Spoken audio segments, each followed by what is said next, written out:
Any chance Lieutenant Kendrick ignored the order? Ignored the order? Any chance he forgot about it? No. Lieutenant Colonel Matthew Andrew Markinson, United States Marine Corps.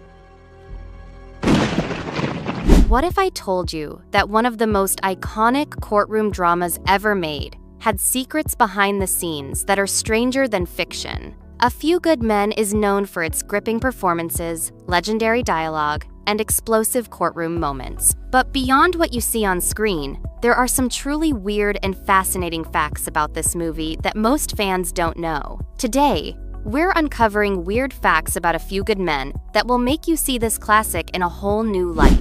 The movie was based on a real-life event. Before it became a Hollywood blockbuster, A Few Good Men was inspired by an actual incident. Aaron Sorkin, who wrote the play and screenplay, got the idea from his sister, a Navy lawyer. She told him about a case where Marines nearly killed a fellow soldier during a hazing ritual. Sorkin transformed this into the foundation for the story. What's weird is how close the fiction was to reality. Many people in the military recognized the resemblance and were uncomfortable with how it exposed certain internal practices. Aaron Sorkin wrote the script on cocktail napkins. Aaron Sorkin, who later became famous for The West Wing, didn't start out with a fancy office or writing setup. He was actually working at a theater company and waiting tables. He began writing A Few Good Men on cocktail napkins and scraps of paper while working shifts. Later, he typed them up on a Macintosh computer borrowed from his roommate. It's crazy to think that one of the greatest courtroom dramas of all time started on bar napkins, but it shows genius can strike anywhere. Jack Nicholson was paid $5 million for just 10 minutes of screen time. One of the most shocking facts about the film is Jack Nicholson's paycheck. Even though Nicholson only appears for about 20 minutes, with his courtroom testimony being the highlight, he was paid $5 million. That means he earned roughly $250,000 per minute of screen time. What's weirder is that Nicholson was on set for just a few days, but left such a massive impact that his role is the most remembered part of the film. The iconic line was almost never written. "You can't handle the truth," is one of the most famous movie lines ever, but it was almost cut from the script. Aaron Sorkin originally had Nicholson's character delivering the line in a much more straightforward way, but during revisions, he decided to exaggerate the delivery. Nicholson then added his own power and fury, turning it into a cinematic legend. It's weird to think how close we came to losing one of the most quoted lines in movie history. Tom Cruise learned legal procedures from real Navy lawyers. To prepare for the role of Lieutenant Kaffee, Tom Cruise didn't just memorize lines, he studied real military lawyers. Cruise spent time shadowing Navy attorneys to understand their body language, tone, and courtroom strategies. He even learned how to deliver objections with precise timing. The weird part?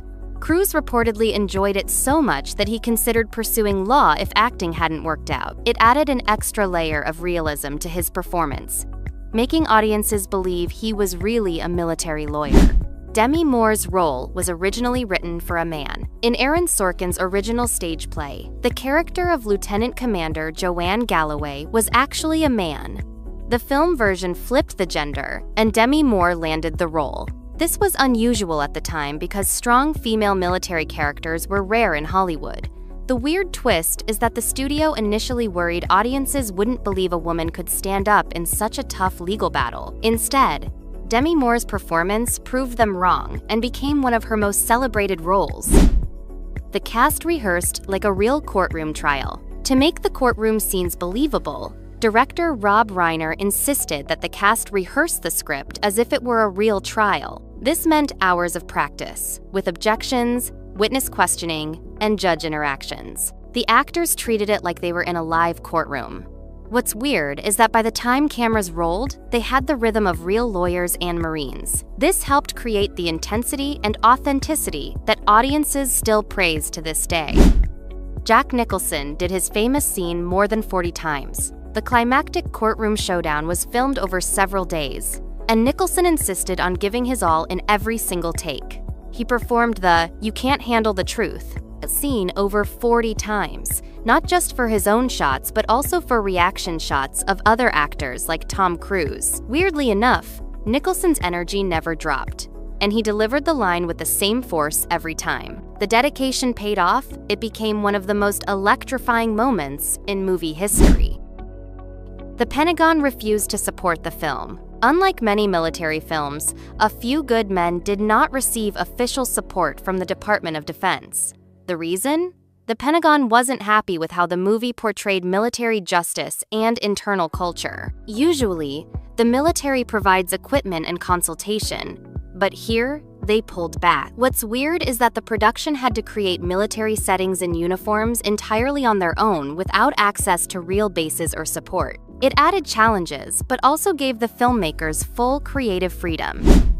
The stage play is still performed around the world. While most people know A Few Good Men as a film, it actually began as a stage play and it never really went away. Even after the movie's massive success, theaters around the world continued performing the play, and it remains a favorite in legal and military circles. What's unusual is that audiences who see the play often compare actors to Jack Nicholson and Tom Cruise, proving just how deeply the film version shaped pop culture. The weird crossover keeps both versions alive decades later.